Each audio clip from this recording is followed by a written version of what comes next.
첩첩산중 오대산의 골짜기는 깊고도 서늘했다.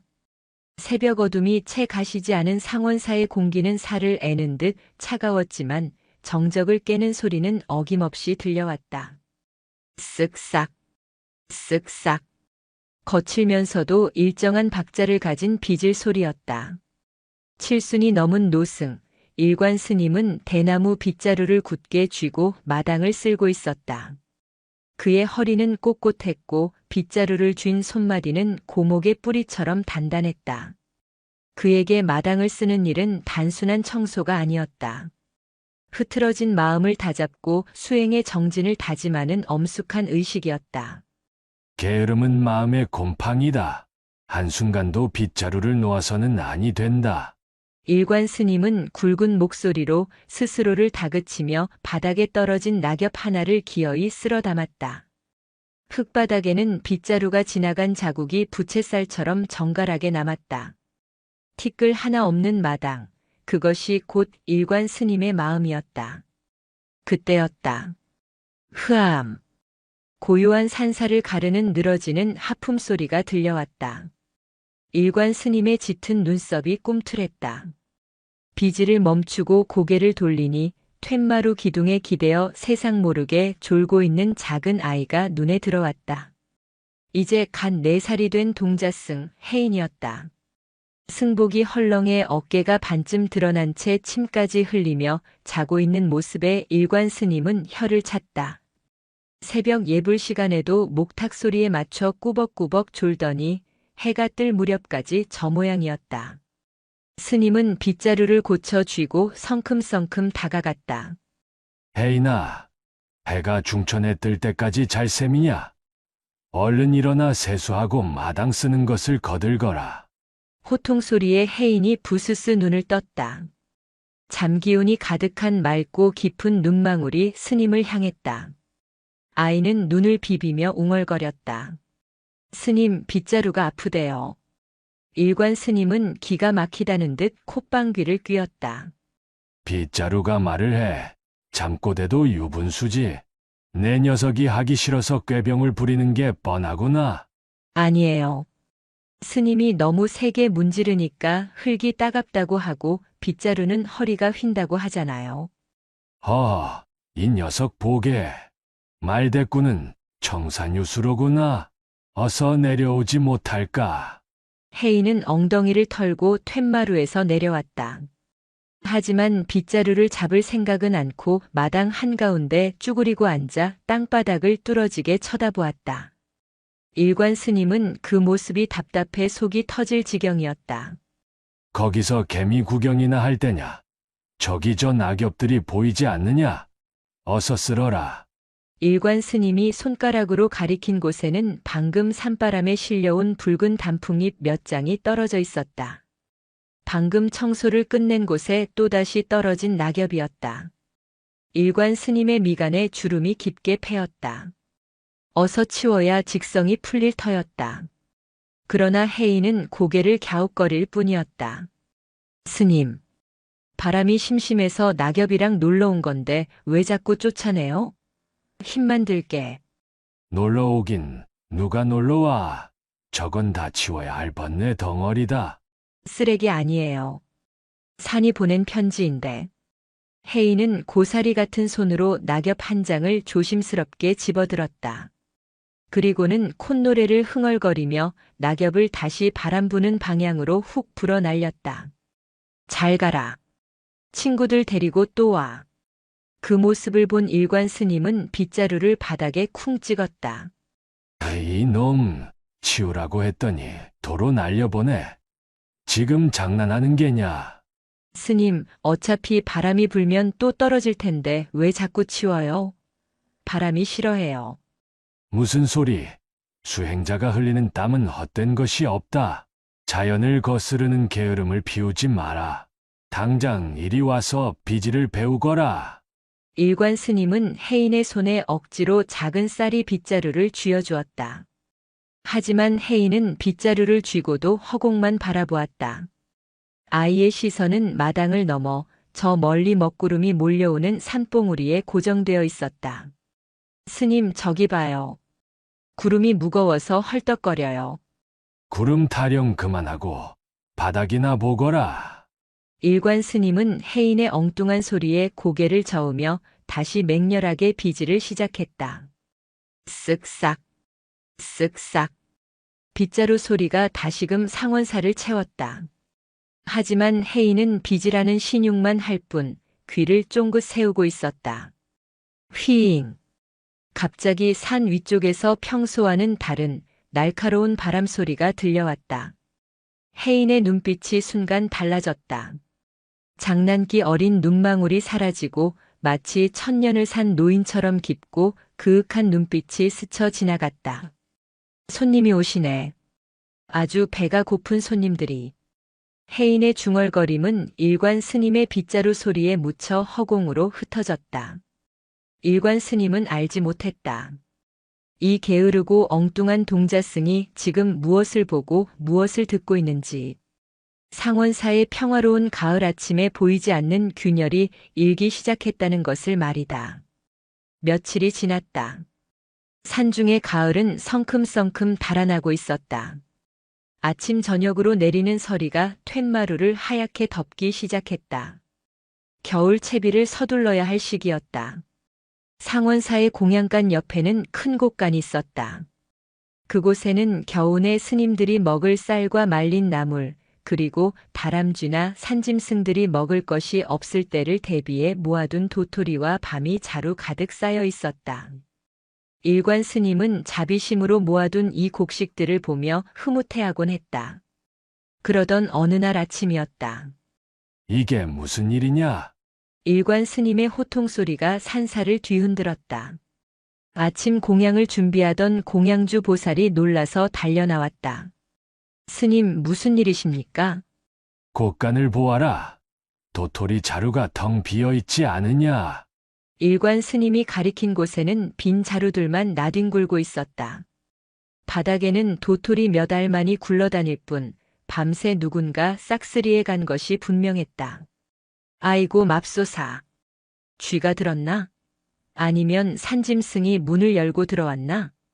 공양주 보살이 발을 동동 구를 때 일관 스님의 눈에 흙투성이가 된 작은 고무신 자국이 들어왔다.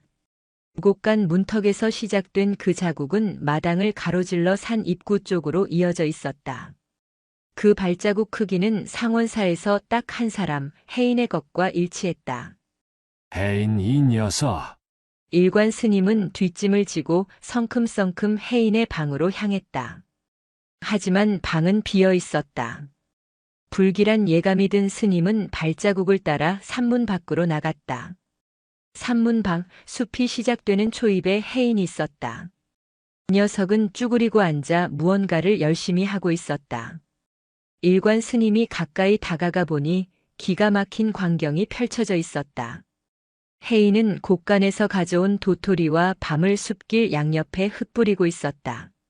마치 길을 내듯이 숲 안쪽이 아니라 산문 바로 앞쪽에 수북하게 쌓아두고 있었다. 해인아, 지금 뭐 하는 짓이냐? 일관 스님의 벼락 같은 고함에 해인이 깜짝 놀라 돌아보았다. 스님 오셨어요? 해인은 천진난만하게 웃으며 손에 든 도토리를 마저 뿌렸다. 일관 스님의 얼굴이 불그락푸르락해졌다. 네 이놈, 곳간의 곡식은 겨우내 우리와 산짐승들이 나누어 먹을 귀한 양식이다. 그걸 이리 함부로 길바닥에 버리다니. 이게 무슨 철없는 짓이냐? 일관 스님은 당장이라도 회초리를 들 기세였다. 하지만 해인은 전혀 주눅 들지 않고 또렷하게 대답했다. 버리는 거 아니에요. 밥상 차려주는 거예요. 밥상. 누구 밥상 말이냐? 산 식구들이요. 멧돼지 아저씨랑 다람쥐 동생이랑 고라니 누나랑. 다들 너무 배가 고파서 화가 났거든요. 산짐승들은 산속에서 먹이를 구하는 법이다. 이렇게 절 입구에 먹이를 두면 녀석들이 게을러질 뿐더러 위험하게 절까지 내려오게 만드는 꼴이다. 썩 주워 담지 못할까? 일관 스님은 해인의 행동을 도무지 이해할 수 없었다. 평소 짐승을 아끼는 마음은 알겠으나 이건 도가 지나쳤다. 귀한 식량을 낭비하는 것도 문제였지만 짐승들을 절 코앞까지 유인하는 위험한 행동이었다. 혜인은 고개를 절레절레 저으며 스님의 옷자락을 잡았다. 안 돼요, 스님. 지금 주워 담으면 큰일 나요. 산 위쪽은 먹을 게 하나도 없어요. 바람이 말해줬는데 이제 곧 문이 닫힌대요. 문이 닫혀. 무슨 문이 닫힌다는 게냐? 하얀 문이요. 아주 차갑고 딱딱한 문이 닫히면 친구들은 꼼짝없이 갇혀서 굶어야 해요. 그래서 미리 여기 와서 먹고 가라고 부른 거예요. 안 그러면 혜인의 표정이 순식간에 어두워졌다. 안 그러면 배가 고파서 우리 마당까지 들어와서 스님 텃밭을 다 망가뜨릴지도 몰라요. 멧돼지 아저씨 뿔이 아주 많이 났거든요. 일관 스님은 헛웃음을 지었다. 내가 이제는 예언까지 하는구나. 핑계도 가지가지다. 멧돼지가 절 마당까지 내려온 적은 지난 10년간 한 번도 없었다. 썩 비켜. 스님은 혜인을 밀쳐내고 바닥에 흩어진 도토리를 줍기 시작했다. 그때였다. 후두둑. 마른 하늘에서 굵은 빗방울이 떨어지기 시작했다. 동시에 산 정상 쪽에서 심상치 않은 바람 소리가 들려왔다. 단순한 바람 소리가 아니었다. 짐승의 울음소리처럼 웅장하고 거친 소리였다. 크르르릉. 컹.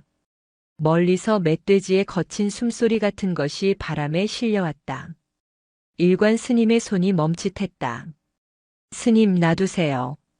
빨리 들어가야 해요. 친구들이 오고 있어요. 혜인은 다급하게 스님의 손을 끌었다. 녀석의 작은 손이 부들부들 떨리고 있었다. 그 떨림은 추위 때문이 아니었다. 무언가 거대한 기운을 감지한 본능적인 두려움 같기도 했고 설명할 수 없는 전율 같기도 했다. 일관 스님은 혜인의 눈을 들여다보았다. 장난기라고는 찾아볼 수 없는 서슬퍼런 경고가 담겨 있었다. 스님은 홀린 듯 도토리를 쥔 손을 폈다. 도토리들이 다시 바닥으로 우수수 떨어졌다. 들어가자. 스님과 혜인이 산문 안으로 몸을 피하고 육중한 대문을 걸어 잠그자마자 거짓말처럼 폭설이 쏟아지기 시작했다. 그냥 눈이 아니었다. 눈앞을 분간할 수 없을 만큼 거세게 몰아치는 눈보라였다. 혜인이 말한 하얀 문이 닫히는 순간이었다. 잠시 후 굳게 닫힌 산문 너머에서 거친 숨소리들이 들려오기 시작했다. 킁킁거리는 소리, 딱딱한 발굽이 땅을 긁는 소리. 그것은 굶주림에 지쳐 산 아래로 내려온 멧돼지 떼였다. 일관 스님은 문틈으로 바깥을 내다보았다. 수십 마리의 멧돼지와 산짐승들이 산문 앞에 모여 있었다. 만약 먹이가 없었다면 당장이라도 문을 부수고 들어올 기세였다. 하지만 녀석들은 혜인이 뿌려둔 도토리와 밤을 허겁지겁 먹느라 정신이 없었다. 많이 먹어. 그리고 싸우지 말고 가. 혜인이 문틈에 대고 속삭였다. 그러자 신기하게도 살기가 등등하던 멧돼지의 눈빛이 조금씩 순해졌다. 일관 스님은 그 광경을 보며 등골이 서늘해지는 것을 느꼈다. 이 어린 동자승은 도대체 무엇을 알고 있는 것인가? 스님은 문 옆에 서 있는 혜인을 다시금 찬찬히 바라보았다. 아이는 그저 빙그레 웃고 있을 뿐이었다. 상원사의 아침은 백색의 정막 속에 잠겨 있었다. 지난밤 혜인이 말한 하얀 문이 닫힌다는 예언처럼 세상은 온통 눈으로 뒤덮여 산과 하늘의 경계조차 지워져 있었다. 멧돼지 떼가 머물다 간 산문 앞에는 어지러운 발자국들이 눈에 파묻혀 희미한 흔적만 남겼고 처마 밑에는 제법 굵은 고드름이 수정처럼 매달려 있었다. 일관 스님은 평소보다 이른 시각에 눈을 떴다. 방문을 열자마자 훅 끼쳐오는 냉기에 몸이 절로 움츠러들었지만 스님은 곧장 장삼을 갖춰 입고 밖으로 나섰다. 눈이 내리면 수행자의 할 일은 배가 된다. 길이 끊기지 않도록 눈을 치워야 했고 법당으로 향하는 길을 터야 했다. 눈은 하늘에서 내리는 꽃이라 하지만 땅에 닿는 순간 치워야 할 업이 되는구나. 일관 스님은 넉가래를 들고 마당으로 나섰다. 뽀드득 뽀드득. 눈 밟는 소리가 유난히 크게 울렸다. 스님은 법당 앞부터 시작해 요사체로 이어지는 길을 만들기 위해 눈을 밀어내기 시작했다. 허리까지 차오를 듯 쌓인 눈을 치우는 일은 고된 노동이었다. 칠순의 노구에 맺힌 땀방울이 식어 김이 되어 피어올랐다. 한참을 일하던 스님은 잠시 허리를 펴고 숨을 골랐다. 그때 눈 덮인 장독대 사이에서 조그만 그림자가 움직이는 것이 보였다. 혜인이었다. 녀석은 추운 줄도 모르고 눈밭에 털썩 주저앉아 무언가를 조물락거리고 있었다. 혜인아, 감기 든다. 어서 방으로 들어가지 않고 거기서 무엇을 하느냐? 일관 스님의 걱정 섞인 호통에도 혜인은 뒤를 돌아보지 않았다. 스님 쉿. 지금 만들고 있어요.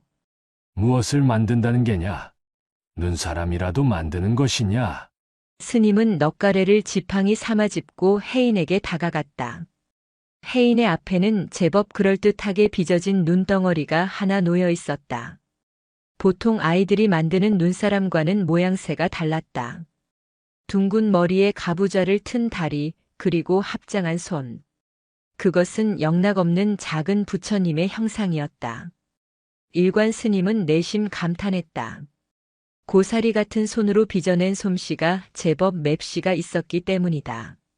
하지만 칭찬보다는 훈육이 먼저인 스님이었다. 손이 꽁꽁 얼었구나. 그런 장난은 나중에 하고 들어와서 몸을 녹여라. 그리고 수행자는 노는 시간에도 마음을 놓아서는 안 된다. 장난 아니에요. 부처님 추우실까봐 옷 입혀드리는 거예요. 혜인은 자신의 목에 두르고 있던 낡은 목도리를 풀어 눈 부처님의 목에 정성스럽게 감아주었다. 회색 목도리를 두른 눈 부처님은 묘하게 혜인을 닮아 빙그레 웃는 듯 했다. 저런, 내가 감기에 걸리면 어쩌려고. 저는 안 추워요. 눈이 따뜻하거든요. 눈이 따뜻해. 차가운 눈이 어찌 따뜻하단 말이냐. 또 엉뚱한 소리를 하는구나. 정말이에요. 눈이 소복하게 덮이니까 땅이 이제야 잠이 잘 온다고 했어요. 이불처럼 포근하대요. 혜인은 눈 덮인 땅바닥에 귀를 갖다 대는 신용을 했다. 일관 스님은 그 모습을 보며 지난밤의 일이 떠올랐다. 멧돼지 떼가 몰려올 것을 미리 알고 먹이를 뿌려두었던 아이. 짐승의 말을 알아듣고 바람의 소리를 읽는 아이. 스님은 혜인의 천진함 속에 감춰진 알 수 없는 깊이의 때때로 전율을 느꼈다.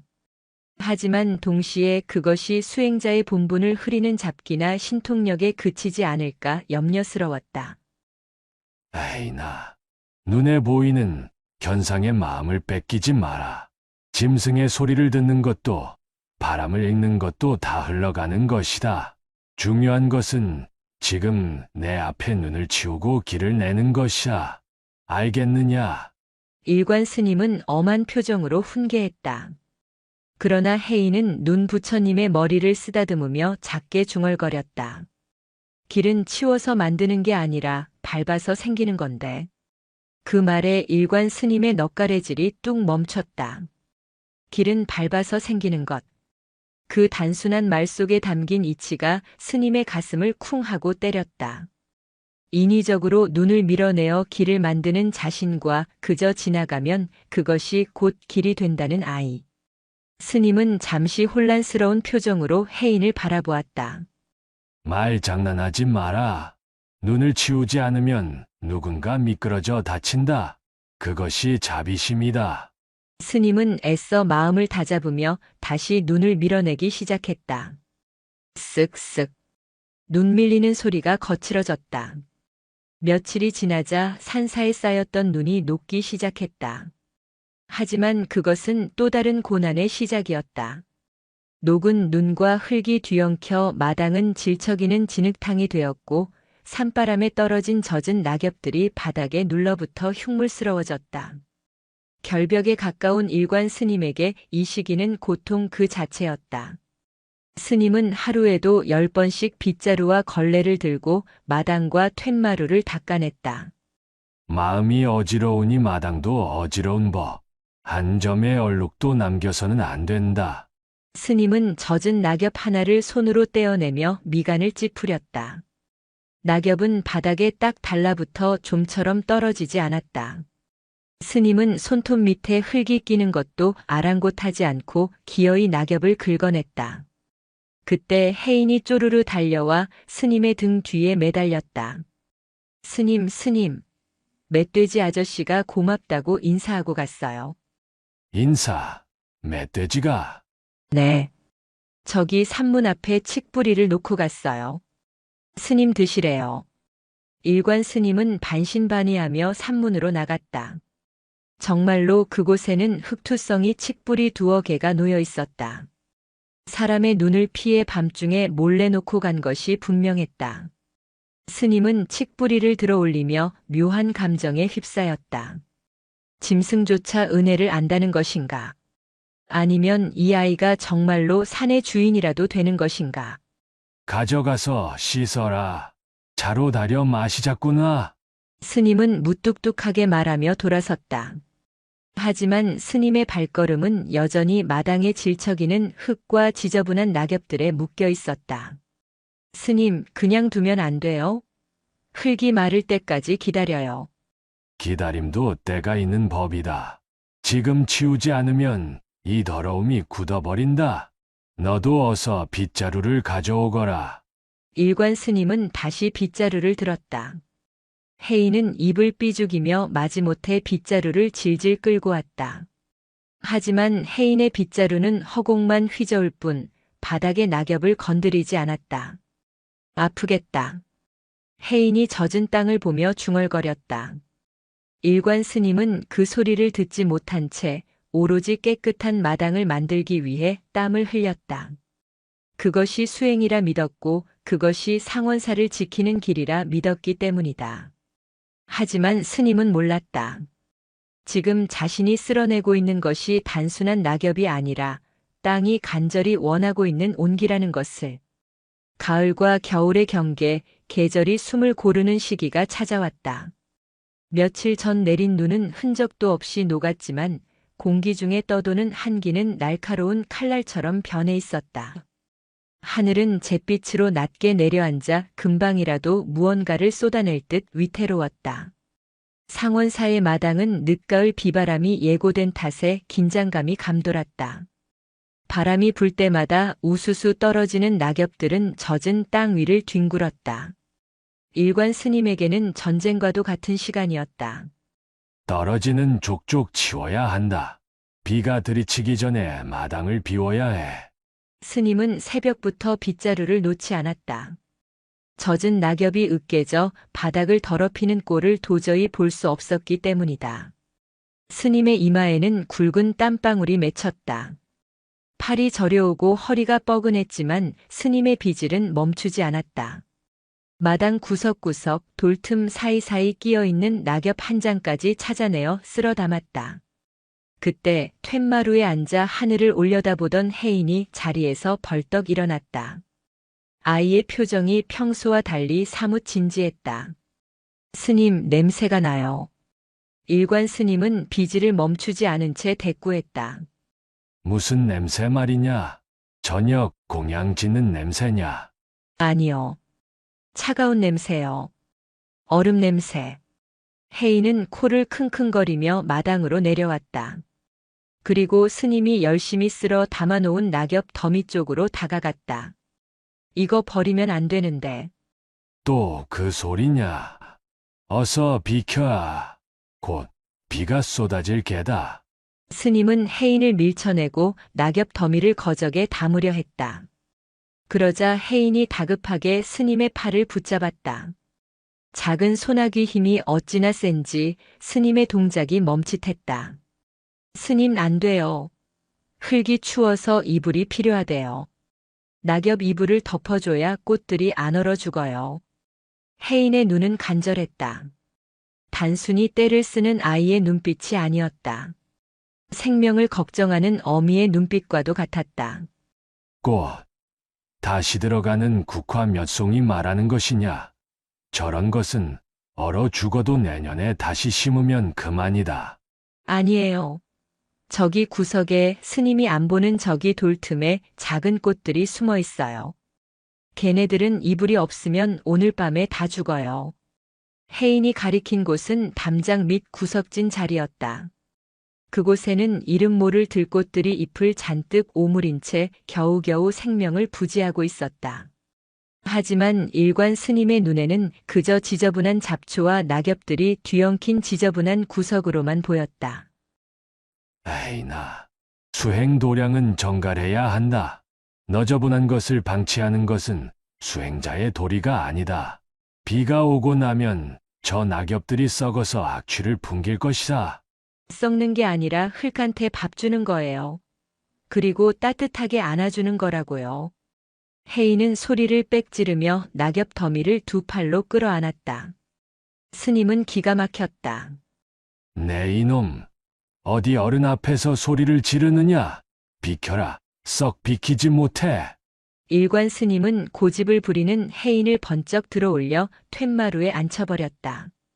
그리고는 보란듯이 빗자루를 휘둘러 혜인이 지키려던 낙엽들을 싹 쓸어버렸다. 삭삭삭. 비정할 정도로 경쾌한 비질 소리가 이어졌다. 담장 밑 구석진 곳, 들꽃들이 숨어있던 자리까지 빗자루가 훑고 지나갔다. 낙엽 이불은 갈갈이 흩어져 거적 속으로 사라졌다. 마침내 상원사 마당은 흙먼지 하나 없이 매끈한 속살을 드러냈다. 깨끗했다. 너무나 깨끗해서 오히려 차갑고 삭막해 보였다. 이제야 속이 시원하구나. 일관 스님은 땀을 닦으며 만족스러운 표정으로 마당을 둘러보았다. 완벽한 정돈이었다. 스님은 툇마루에 앉아 울상을 짓고 있는 혜인을 향해 훈계했다. 보아라. 얼마나 정갈하고 좋으냐. 마음도 이와 같이 티끌 없이 비워야 하는 법이다. 내가 말한 이불이니 뭐니 하는 것은 다 너의 게으른 마음이 만들어낸 핑계일 뿐이다. 혜인은 아무 말도 하지 않았다.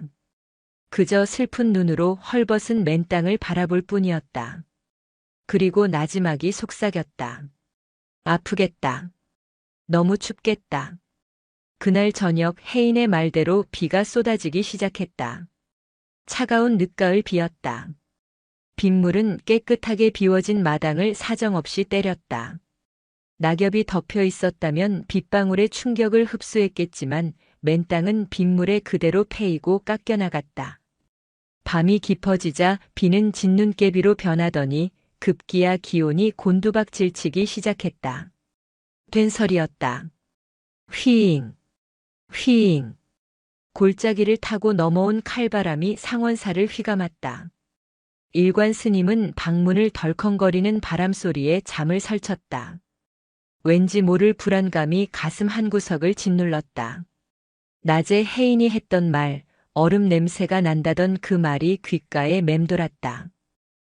설마. 스님은 이불을 뒤척이다 겨우 잠이 들었다. 꿈속에서 스님은 끝없이 빗자루질을 했다. 쓸어도 낙엽은 계속 떨어졌고 나중에는 낙엽이 아니라 살아있는 꽃송이들이 빗자루에 쓸려나갔다. 꽃들은 비명을 질렀다. 추워요, 스님. 추워요. 헉. 일관 스님은 식은땀을 흘리며 잠에서 깼다. 밖은 이미 날이 밝아 있었다. 그런데 묘하게 조용했다. 바람 소리도 새 소리도 들리지 않는 절대적인 고요함. 스님은 서둘러 방문을 열었다. 그리고 눈앞에 펼쳐진 광경에 숨을 들이켰다. 마당은 하얗게 변해 있었다. 눈이 아니었다. 설이었다. 밤새 내린 된설이가 마당의 모든 것을 얼려버린 것이다. 습기를 머금은 채 알몸으로 노출된 흙바닥은 딱딱하게 얼어터져 거북이 등껍질처럼 갈라져 있었다. 무엇보다 처참한 것은 화단이었다.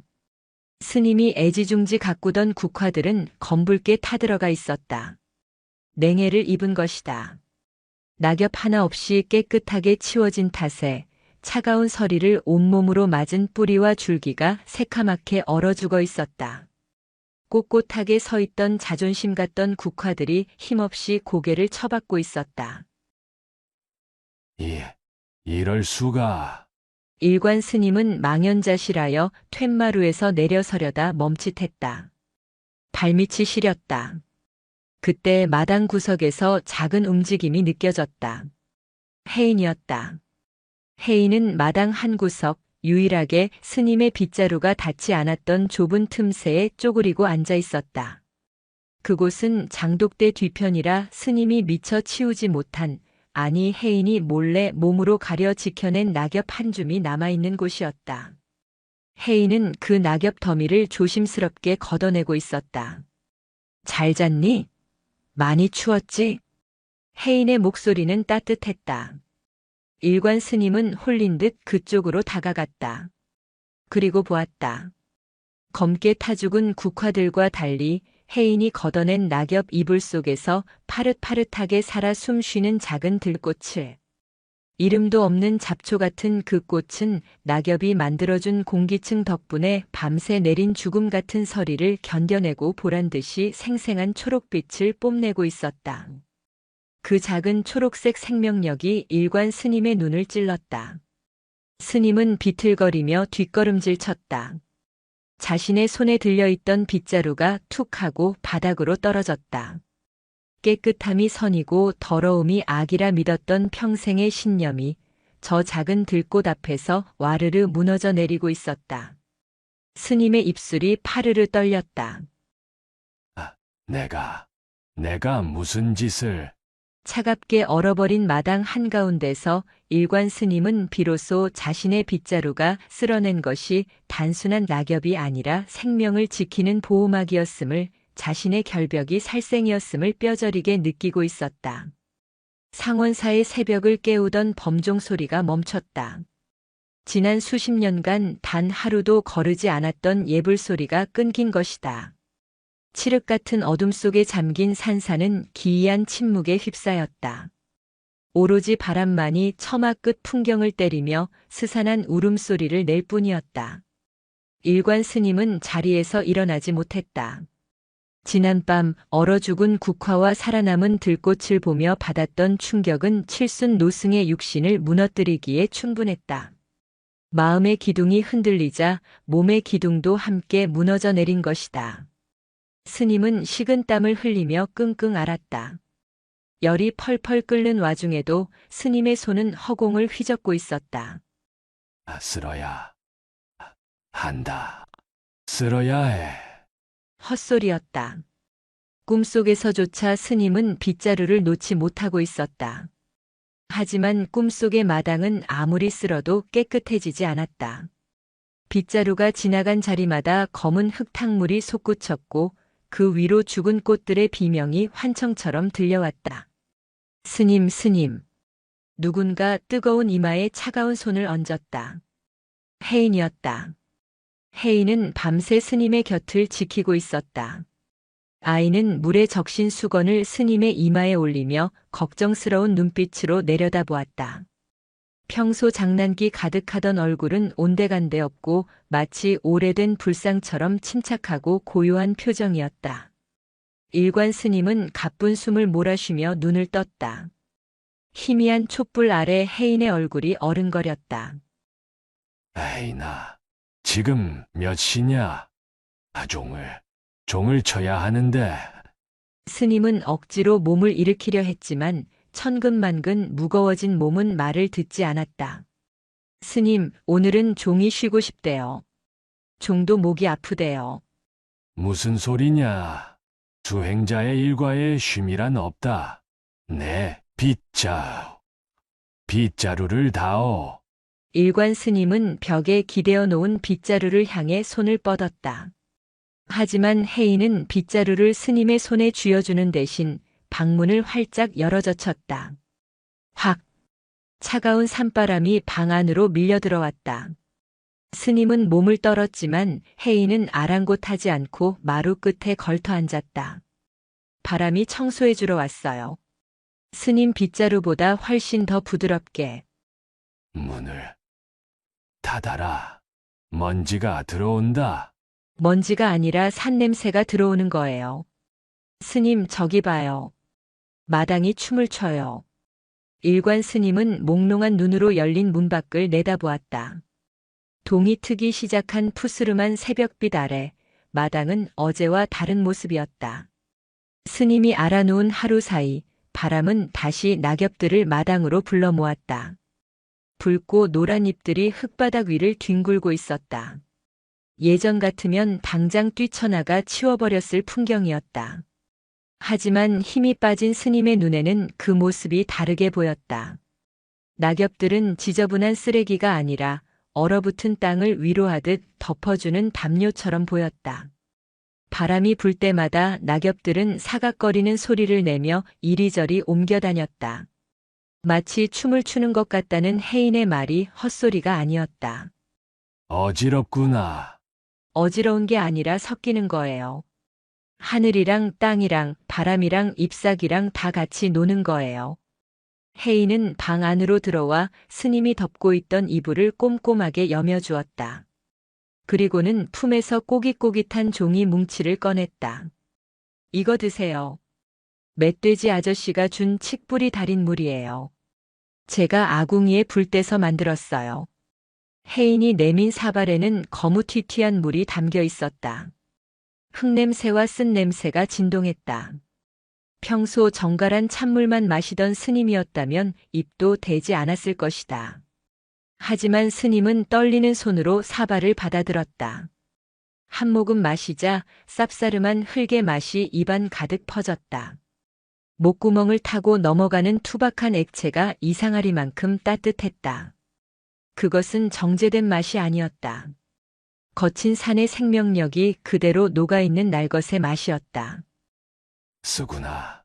원래 약은 쓴 거래요. 흙맛이 나야 진짜래요. 혜인은 빈 사발을 받아들고는 방 한구석에 있는 빗자루를 바라보았다. 스님, 빗자루도 이제 좀 쉬라고 해요. 털이 다 빠져서 앙상하잖아요. 저 빗자루가 바닥을 긁을 때마다 땅이 아야 했단 말이에요. 일관 스님은 빗자루를 바라보았다. 수년 동안 자신의 손과 발이 되어준 대나무 빗자루. 끝이 다 달아빠져 몽당 빗자루가 된 그 물건이 오늘따라 처량해 보였다.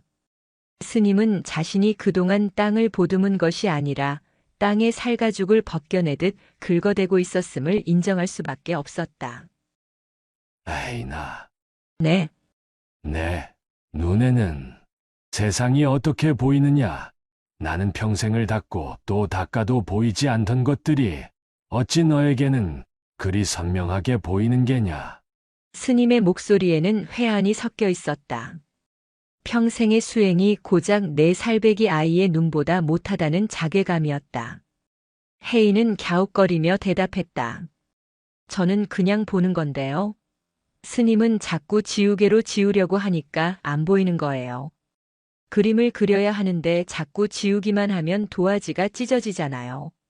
지우려다 도화지를 찢는다. 일관 스님은 눈을 감았다. 깨끗함이라는 명목으로 생명을 지우려 했던 자신의 과오가 가슴을 찔렀다. 스님은 벽을 향해 돌아 누웠다. 흐르는 눈물을 혜인에게 보이고 싶지 않아서였다. 나가서 놀 거야. 나는 좀 더 자야겠다. 네, 푹 주무세요. 바람한테 조용히 하라고 이를게요. 혜인이 문을 닫고 나가는 소리가 들렸다. 잠시 후 거짓말처럼 바람 소리가 잦아들었다. 고요해진 방 안에서 일관 스님은 달아빠진 빗자루를 응시하며 긴 참회에 잠겼다. 상원사의 아침은 그렇게 빚을 소리 없이 빈 종소리의 여운만을 남긴 채 깊어가고 있었다. 스님이 자리를 털고 일어난 것은 이틀 뒤였다. 몸은 여전히 쇠약했지만 맑은 정신이 돌아왔다. 하지만 일관 스님은 예전처럼 일어나자마자 빗자루를 찾지 않았다. 대신 지팡이를 짚고 천천히 마당으로 나왔다. 마당은 며칠간 쌓인 낙엽과 먼지로 엉망이었다. 예전의 스님이라면 불같이 화를 냈겠지만 지금은 그저 묵묵히 바라볼 뿐이었다. 발에 밟히는 낙엽의 감촉이 푹신했다. 딱딱하게 얼어있던 땅은 낙엽 이불 아래서 숨을 쉬고 있었다. 그날 오후였다. 갑작스러운 산짐승의 울음소리가 산사의 평화를 깼다. 꾸에액. 비명에 가까운 소리였다. 법당에서 기도를 올리던 일관 스님과 마당에서 흙장난을 치던 해인이 동시에 고개를 돌렸다. 산문 쪽에서 무언가가 비틀거으며 들어오고 있었다. 고란이었다. 아직 다 자라지 않은 어린 고란이 한 마리가 피투성이가 된 채 절 마당으로 뛰어든 것이다. 녀석의 뒷다리는 덫에 걸렸던 것인지 찢겨나가 뼈가 보일 정도로 처참했고 붉은 선혈이 뚝뚝 떨어져 깨끗한 마당 흙을 적시고 있었다. 고란이 누나다. 해인이 벌떡 일어나 달려갔다. 고란이는 극심한 고통과 공포에 질려 눈을 희번덕거렸다. 사냥꾼이나 포식자에게 쫓기다 급한 김에 절로 숨어든 모양이었다. 문제는 그 다음이었다. 이성을 잃은 고란이가 해인을 지나쳐 열려있는 법당 문으로 돌진한 것이다. 안 된다. 일관 스님이 소리쳤지만 늦었다. 짐승은 신성한 법당 안으로 뛰어들어갔다. 부처님이 모셔진 불단 앞 마룻바닥에 피 묻은 발자국이 어지럽게 찍혔다. 진흙과 피 그리고 짐승의 배설물이 뒤섞여 고요하고 성스러운 법당은 순식간에 아수라장이 되었다. 일관 스님은 지팡이를 짚고 허겁지겁 법당으로 들어갔다. 눈앞의 광경에 현기증이 일었다. 평생을 티끌 하나 없이 닦아온 법당이었다. 부처님 앞은 언제나 정결해야 했다. 그런데 저 더러운 짐승이 피와 오물을 묻히고 신성한 공간을 유린하고 있었다. 스님의 옛 습관이 본능적으로 고개를 들었다. 이 부정한 것이 감히. 스님은 지팡이를 들어 고라니를 쫓아내려 했다. 더러운 것을 치워야 한다. 깨끗하게 만들어야 한다는 강박이 다시금 스님의 눈을 가렸다. 고라니는 불단 구석에 몸을 웅크리고 바들바들 떨며 스님을 올려다보았다. 공포에 질린 검은 눈동자. 그 순간 스님의 뇌리에 며칠 전 보았던 장면이 스쳐 지나갔다. 얼어 죽은 국화의 검은 뿌리. 그리고 해인이 지켜낸 잡초의 푸른 생명. 깨끗하게 치우려다 죽여버린 것들과 더러움 속에 섞여 살아남은 것들. 스님이 멈칫한 사이 해인이 법당 안으로 뛰어들었다. 스님, 때리지 마세요. 아프잖아요. 해인은 지체 없이 고라니 앞을 가로막고 섰다. 그리고는 피범벅이 된 고라니의 다리를 자신의 승복 자락으로 감싸 안았다. 괜찮아, 괜찮아. 스님이 화난 거 아니야. 놀라지 마. 해인의 옷에도 붉은 피와 진흙이 묻었다. 하지만 해인은 더럽다고 생각하는 기색이 전혀 없었다. 오로지 생명의 고통을 나누려는 자비심만이 가득했다. 아이는 자신의 뺨을 고라니의 거친 털에 비비며 녀석을 진정시켰다. 스님 도와주세요. 피가 너무 많이 나요. 흙이 빨갛게 울고 있어요. 일관 스님은 멍하니 그 모습을 바라보았다. 법당 바닥의 핏자국이 흙투성이 발자국이 더 이상 더러움으로 보이지 않았다. 그것은 살려달라고 외치는 생명의 절규였다. 부처님이 진정으로 원하시는 청정이 뭔지 한 톨 없는 마루일까, 아니면 고통받는 중생을 구하는 자비일까. 스님의 손에서 지팡이가 툭 떨어졌다. 비켜보거라. 스님은 떨리는 목소리로 말하며 해인의 옆에 무릎을 꿇었다. 칠순의 노승이 더러운 오물과 피가 낭자한 바닥에 주저앉은 것이다.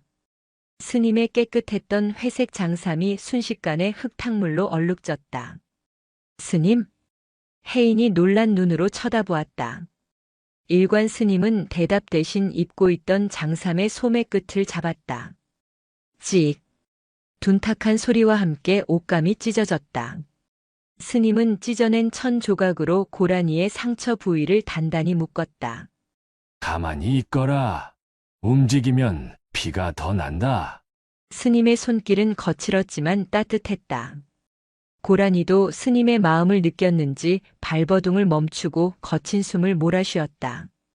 스님의 손은 이제 피와 흙으로 범벅이 되어 있었다. 하지만 스님의 표정은 그 어느 때보다 평온해 보였다. 혜인아, 약방에 가서 지혈초를 가져오너라. 그리고 따뜻한 물도 좀 떠오고. 네, 알겠어요. 혜인이 신이 나서 밖으로 뛰어나갔다. 법당 안에는 노승과 다친 짐승, 그리고 부처님만이 남았다. 일관 스님은 고라니의 머리를 쓰다듬으며 피 묻은 마룻바닥을 내려다보았다. 법당이 이제야 꽉 찼구나. 텅 비어 차갑기만 했던 공간이 비릿한 피냄새와 짐승의 누린내, 그리고 생명을 살리려는 열기로 가득 채워져 있었다. 일관 스님은 고개를 들어 불상을 바라보았다. 금동 불상이 빙그레 웃고 있는 듯 했다.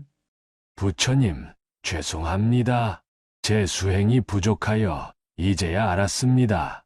스님은 피 묻은 손을 합장했다. 진정한 청정은 더러움을 피하는 것이 아니라 더러움조차 끌어안아 꽃으로 피워내는 것임을 말입니다. 밖에서는 혜인이 물동이를 들고 뛰어오는 소리가 들렸다. 찰랑거리는 물소리가 경쾌했다. 상원사의 법당 문턱에는 여전히 진흙 발자국이 선명했지만 일관 스님은 더 이상 그것을 지우려 하지 않았다. 그 발자국이야말로 중생이 부처의 품으로 들어온 가장 아름다운 흔적임을 깨달았기 때문이다.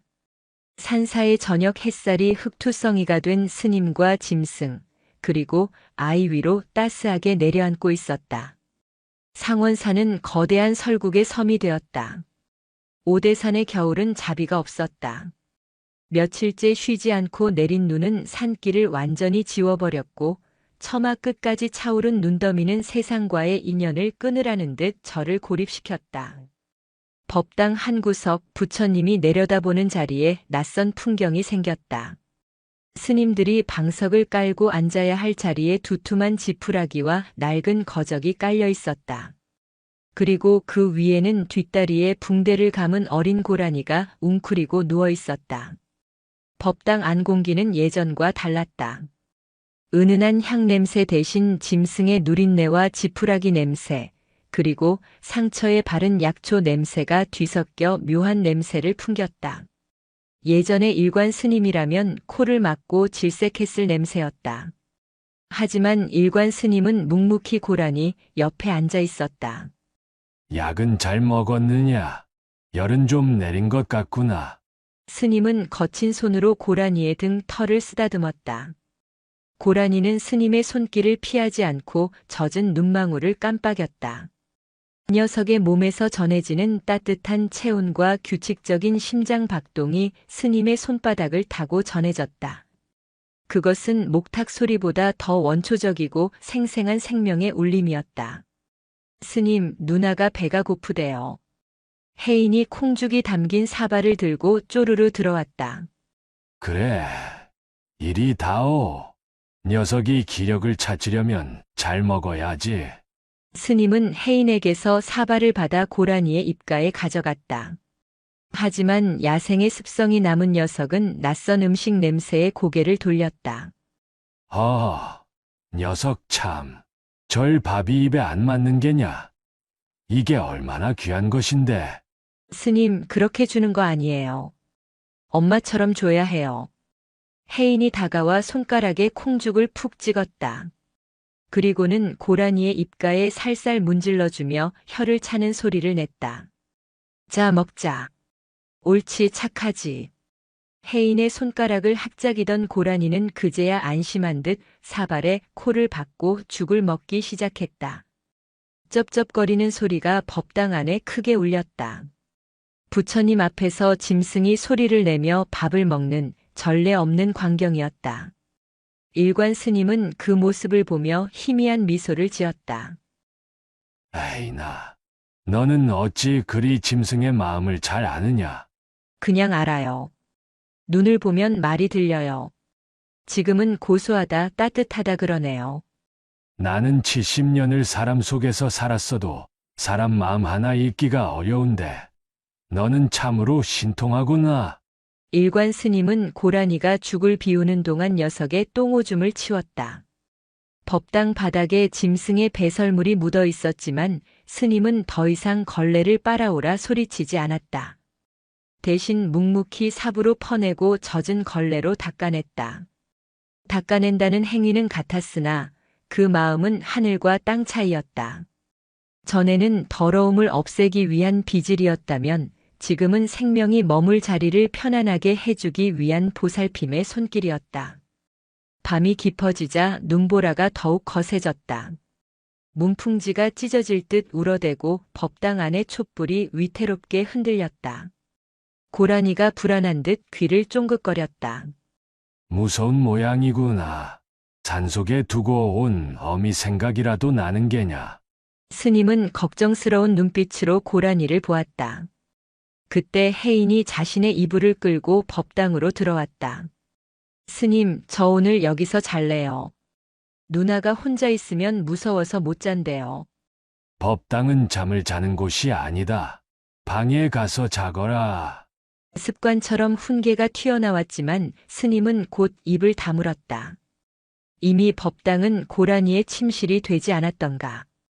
부처님도 그러라고 하셨어요. 추운 날에는 옹기종기 모여 자는 게 최고라고요.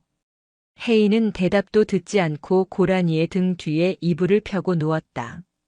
그리고는 고라니의 목을 끌어안았다. 고라니도 혜인의 품으로 파고들었다. 사람 아이와 산짐승이 서로의 체온에 의지해 잠을 청하는 모습. 그것은 그 자체로 한 폭의 그림이자 경전이었다. 일관 스님은 그 모습을 한참이나 바라보다가 슬그머니 자신의 이불도 가져와 폈다. 스님도 여기서 주무시게요? 밤새 불목하니 아궁이 불이 꺼질까 걱정되어서 그런다. 그리고 너희들이 이불을 차내면 덮어줘야 할 것 아니냐. 스님은 짐짓 헛기침을 하며 고라니의 반대편 옆에 누웠다. 가운데 짐승을 두고 양옆에 늙은 스님과 어린 동자승이 누운 기이한 동거. 촛불을 끄자 어둠과 함께 바람소리가 더욱 크게 들려왔다. 하지만 춥지 않았다. 스님의 등 뒤로 고라니의 따뜻한 숨결이 훅훅 끼쳐왔기 때문이다. 짐승의 냄새가 살아있는 것의 냄새가 이토록 포근한 줄은 미처 몰랐다. 혜인아, 자느냐? 아니요. 바람 소리 듣고 있어요. 저 바람이 언제쯤 멈추겠느냐? 바람은 멈추는 게 아니에요. 그냥 지나가는 거지. 저기 산 너머로 급한 소식을 전하러 가는 거래요. 무슨 소식이기에 저리 요란하더냐? 봄이 오고 있다고 꽁꽁 언 씨앗들한테 깨어날 준비하라고 소리치는 거래요. 그래서 세게 두드리는 거예요. 스님은 어둠 속에서 고개를 끄덕였다. 매섭게만 느껴졌던 칼바람이 봄을 깨우는 전령이라니. 모든 것은 마음먹기에 달렸다는 일체유심조의 가르침을 4살 아이의 입을 통해 듣는 밤이었다. 그날 밤 일관 스님은 평생 처음으로 꿈 한 번 꾸지 않고 깊은 잠에 들었다. 빗자루질하는 꿈도 쫓기는 꿈도 없었다. 그저 따뜻한 짐승의 털 냄새와 아이의 고른 숨소리만이 꿈 없는 잠을 지켜주었다. 폭설은 사흘 밤낮을 퍼붓고서야 멈췄다. 하늘이 열리고 햇살이 쏟아졌지만 상원산은 허리춤까지 쌓인 눈 속에 파묻혀 있었다. 문제는 식량이었다.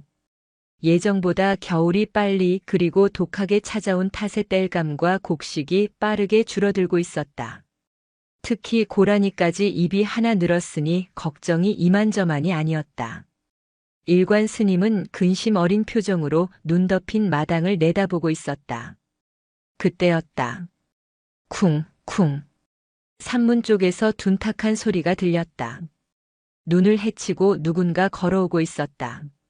아니, 기어오고 있다는 표현이 맞았다. 허름한 옷차림의 사내가 눈밭을 구르듯 산문을 넘어 들어왔다. 누구시오? 스님이 소리치며 다가갔을 때 사내는 마당 한가운데 고꾸라졌다.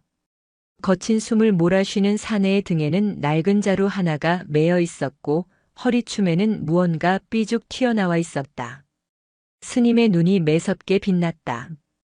그것은 짐승을 잡는 쇠로 된 올가미 창이었다. 사내는 사냥꾼, 아니 밀렵꾼이었다. 겨울 산을 뒤져 짐승을 잡아 가죽과 고기를 파는 자. 산중의 절에서 가장 기피하는 불청객이었다. 일관 스님의 미간이 찌푸려졌다.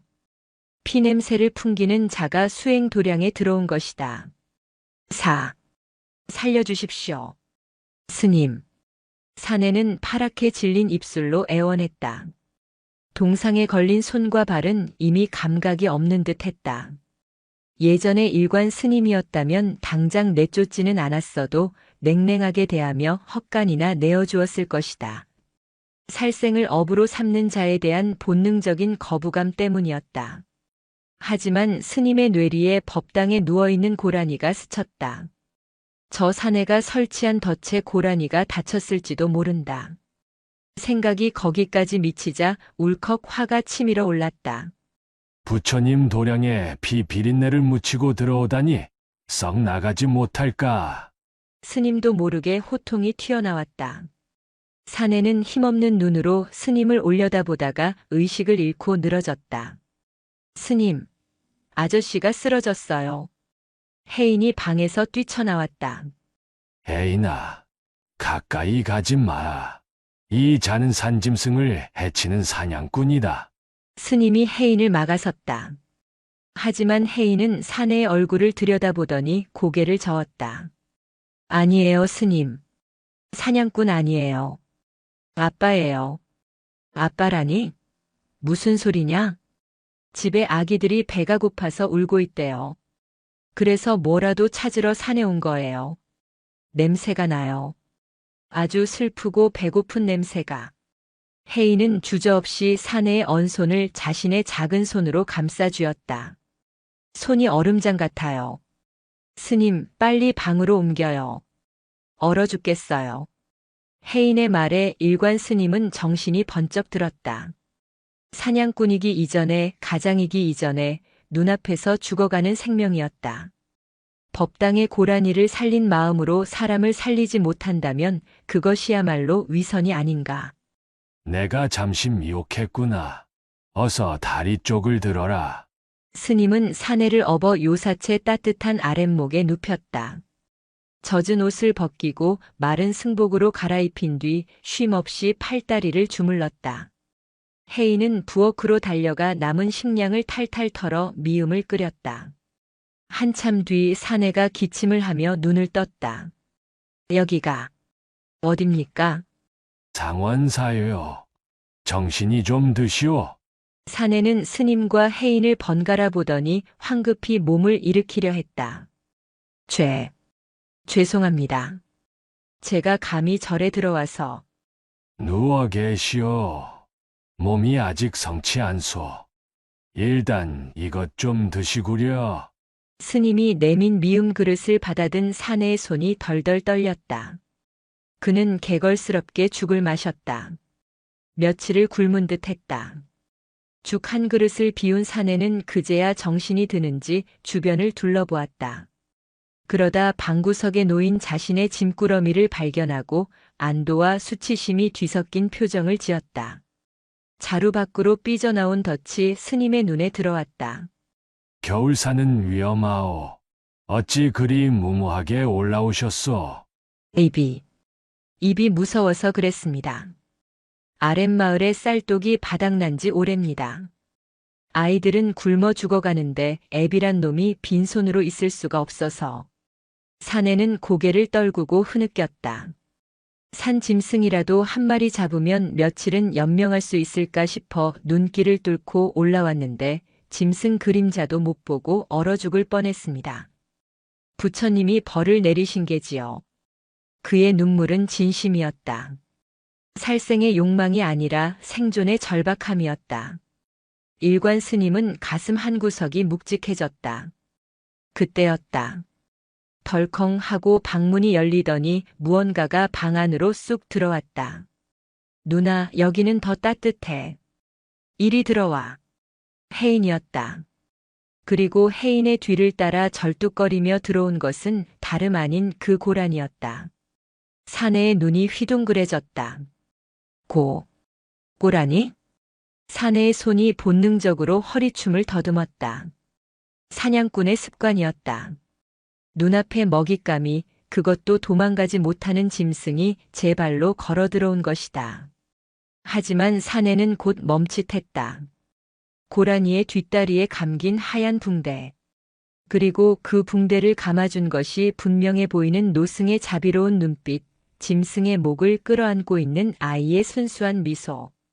고라니는 낯선 사내의 냄새에 흠칫 놀라 뒷걸음질 쳤지만 혜인이 등을 토닥이자 얌전해졌다.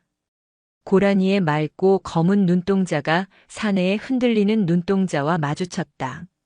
자신이 그토록 찾아 헤매며 죽이려 했던 생명. 그것이 지금 자신의 목숨을 구해준 은인들의 품 안에서 평화롭게 숨쉬고 있었다.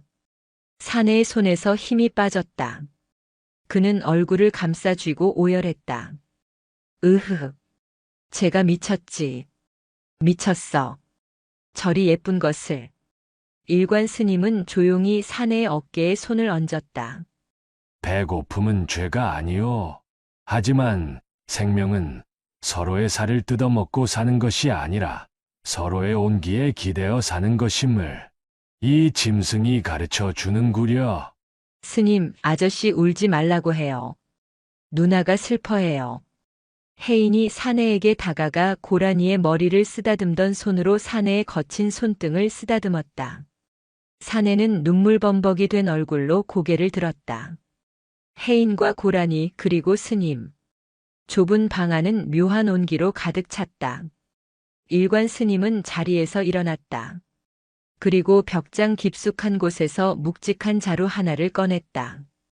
그것은 다음 달 예불에 쓸 공양미였다. 스님에게는 목숨과도 같은 쌀이었다. 이걸 가져가시오. 스님? 이건 가족들이 기다리지 않소. 짐승을 잡는 덫은 여기 두고 이 쌀을 가져가서 아이들에게 밥을 지어 주시오. 그리고 눈이 녹으면 다시 오시오. 그때는 빈손으로 와서 부처님께 절이나 한번 올리고 가시구려. 사내는 말을 잇지 못하고 바닥에 엎드려 큰 절을 올렸다. 스님, 이 은혜를 어찌 갚아야 할지. 은혜는 내가 베푸는 게 아니오. 저 고라니가 당신을 살리고 당신 가족을 살리는 것이오. 그러니 앞으로는 산짐승을 형제처럼 여기시오. 사내는 쌀자루를 짊어지고 산을 내려갔다. 그의 등에는 덫 대신 생명이 담긴 쌀자루가 지워져 있었다. 일관 스님과 혜인은 산문 앞에 서서 그의 뒷모습이 눈 속으로 사라질 때까지 배웅했다. 스님, 쌀 다 주면 우리는 뭐 먹어요? 혜인이 걱정스런 표정으로 물었다. 곳간은 이제 텅 비어 있었다. 하지만 일관 스님의 얼굴은 그 어느 때보다 환하고 배불러 보였다. 걱정 마. 산이 우리를 굶기겠느냐. 그리고 마음이 이리 부른데 며칠 굶은들 어떠하냐. 스님은 혜인의 손을 잡고 혜인은 고라니의 목을 끌어안고 다시 눈 덮인 산사로 들어갔다. 하얀 눈밭 위에 세 개의 발자국, 사람과 아이와 짐승의 발자국이 나란히 찍혔다. 그 길은 서로 다르지 않은 하나의 길이었다. 상원사의 겨울은 길고도 지루했으나 물러가지 않는 계절은 없었다. 어느 날부터인가 처마 끝에 매달린 고드름이 눈물처럼 뚝뚝 떨어지기 시작했다. 얼음장 밑으로 졸졸졸 흐르는 계곡 물소리가 들려왔다. 그것은 산이 기지개를 켜는 소리였다. 하지만 상원사의 사정은 그리 넉넉지 못했다. 사냥꾼에게 공양미를 몽땅 내어준 탓에 스님과 혜인은 며칠째 묽은 죽과 말린 나물로 끼니를 때우고 있었다. 백가죽이 등창에 붙을 지경이었지만 이상하게도 배고픔이 고통스럽지 않았다. 일관 스님은 툇마루에 앉아 따사로운 햇살을 쬐고 있었다. 혜인아, 배가 많이 고프지 않느냐? 마당에서 고라니와 놀고 있던 혜인이 고개를 돌렸다. 녀석의 볼살이 조금 홀쭉해졌지만 눈빛만은 초롱초롱했다.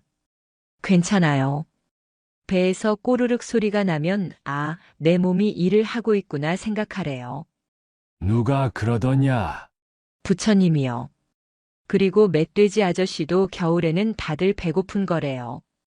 같이 배고프니까 외롭지 않아요. 스님은 허허 웃으며 혜인의 머리를 쓰다듬었다. 그때 산문 쪽에서 인기척이 들렸다. 계십니까가 스님. 낯익은 목소리였다.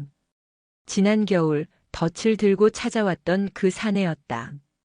사내의 등에는 짐이 한가득 지워져 있었다. 마당에 들어선 사내는 짐을 내려놓고 넙죽 큰절부터 올렸다.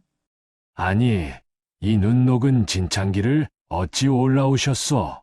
스님 덕분에 저희 식구들 모두 살았습니다. 아이들도 기운을 차렸고요. 은혜를 갚고자 눈이 녹기만을 기다렸습니다.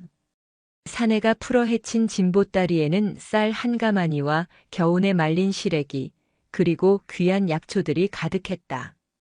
사냥은 이제 그만뒀습니다. 대신 마을에서 장작 패는 일을 하고 봄에는 약초를 캐기로 했습니다. 이건 제 첫 품삯으로 산 쌀입니다. 나무관세 음보살, 참으로 귀한 공양이요. 일관 스님은 합장하며 사내의 거친 손을 잡았다. 살생의 업을 내려놓고 생명을 살리는 길을 택한 사내의 얼굴은 지난번보다 훨씬 편안해 보였다. 그때 마당 한 구석에 있던 고라니가 사내를 알아보고 흠칫 놀랐다. 하지만 사내는 빙그레 웃으며 고라니에게 다가갔다. 너도 잘 있었느냐? 살이 좀 올랐구나. 고라니는 잠시 망설이다가 사내가 내밀어준 손 냄새를 킁킁 맡았다. 덫을 놓던 손에서 이제는 약초 냄새가 났다. 고라니는 경계를 풀고 사내의 손바닥을 핥았다. 그 모습을 보며 혜인이 박수를 쳤다. 와, 이제 둘이 친구네. 사내는 해질녘이 되어서야 산을 내려갔다. 곳간은 다시 채워졌고 산사의 저녁은 풍요로웠다. 하지만 만남이 있으면 헤어짐도 있는 법. 일관 스님은 고라니의 뒷다리에 감겨있던 붕대를 풀어주었다.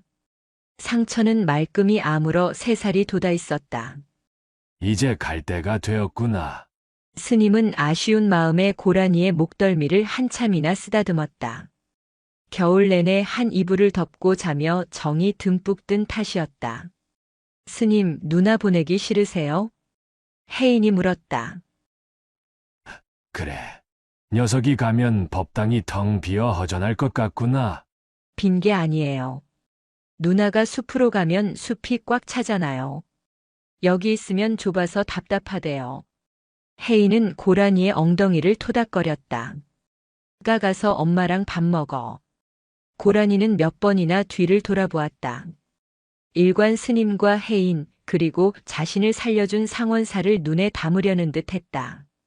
그리고는 껑충 힘차게 도약하여 산문박 숲속으로 사라졌다. 일관 스님은 고라니가 사라진 숲을 바라보며 눈시울을 붉혔다. 회자 정리 후이자 딩니라.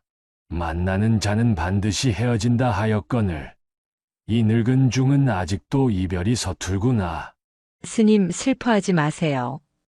바람이 그러는데 누나가 나중에 새끼 낳으면 데리고 온대요. 혜인의 말에 스님은 피식 웃음을 터뜨렸다. 빈 마당에 봄바람이 불어왔다. 그 바람은 차갑지 않고 훈훈했다. 스님은 텅 빈 법당을 바라보았다. 고라니는 떠났지만 그 자리에 남겨진 따스한 기억은 영원히 상원사를 데우고 있을 것 같았다. 완연한 봄이 찾아왔다. 얼었던 계곡 물은 우렁차게 흐르고 앙상했던 나뭇가지마다 연두빛 새순이 돋아났다. 상원사의 아침도 활기를 되찾았다. 일관 스님은 다시 빗자루를 들었다. 하지만 스님의 비질은 예전과 완전히 달라져 있었다. 사각. 예전의 비질이 땅을 긁어내는 날카로운 칼질 같았다면 지금의 비질은 땅을 어루만지는 붓질 같았다. 스님은 마당의 먼지를 완벽하게 없애려 하지 않았다. 바람이 불어 낙엽이 떨어지면 떨어지는 대로 꽃잎이 날리면 날리는 대로 그 흐름을 따라 빗자루를 움직였다. 마당 구석 지난가을 해인이 낙엽으로 덮어주었던 그 자리에 기적이 일어났다. 샛노란 복수초가 군락을 이루어 피어난 것이다. 스님이 깨끗하게 치워버렸던 화단은 냉해를 입어 아직도 흙빛이었지만 해인이 게으름을 피우며 남겨둔 구석진 자리는 황금빛 꽃밭이 되었다. 혜인아, 이리 와보거라. 스님이 해인을 불렀다. 해인은 마루 밑에서 강아지 풀을 가지고 놀다가 뛰어왔다. 우와, 노란 병아리 꽃이다. 그래, 내 말이 맞았다. 낙엽 이불을 덮은 곳에서만 생명이 피어났구나. 스님은 복수초 앞에 쪼그리고 앉았다. 작고 여린 꽃잎이 봄 햇살을 머금고 반짝였다. 나는 평생 수행을 한답시고 내 마음의 잣대로 세상을 재단했다. 깨끗한 것은 선이고 지저분한 것은 악이라 여겼지. 허나 자연에는 더러운 것도 깨끗한 것도 없었다. 그저 필요한 자리에 필요한 것이 있었을 뿐이다.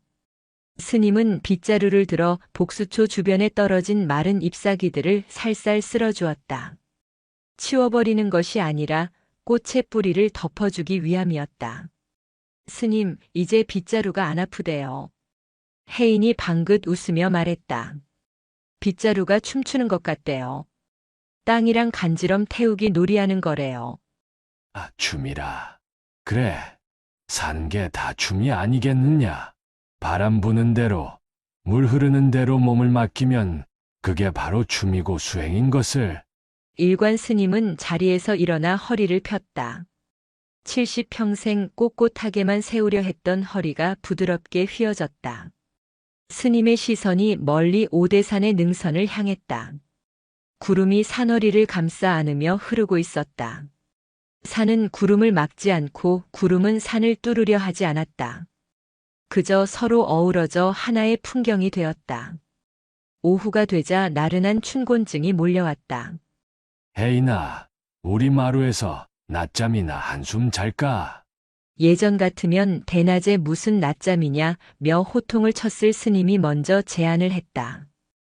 해인은 신이 나서 툇마루의 대자로 드러누웠다. 좋아요, 스님 팔 베게 해주세요. 스님은 해인의 옆에 누워 팔을 내어주었다. 딱딱한 마룻바닥이었지만 솜니불보다 편안했다. 따뜻한 햇살이 두 사람의 얼굴 위로 쏟아졌다. 혜인아, 네. 너는 커서 무엇이 되고 싶으냐?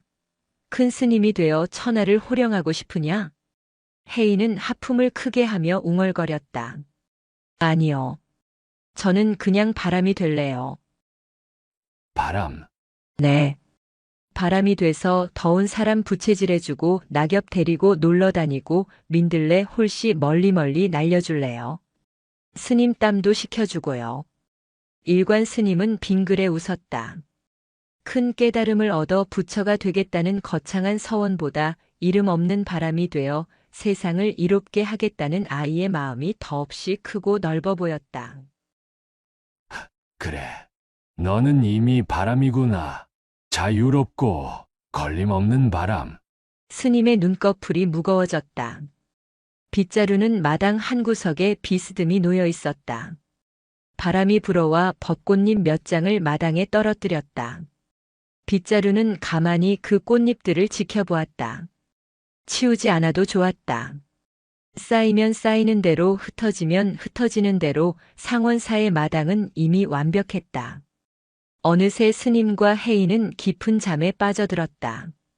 늙은 스님의 규칙적인 숨소리와 어린아이의 새근거리는 숨소리가 화음을 이루었다. 마당의 꽃들이 그 소리에 맞춰 고개를 끄덕였다. 인위적인 노력을 내려놓고 자연의 흐름에 맡긴 그 오후 오대산 깊은 산중의 작은 절은 세상에서 가장 평화로운 정토가 되어 있었다. 바람이 불었다. 빗자루가 멈춘 그 자리에 진정한 봄이 머물고 있었다.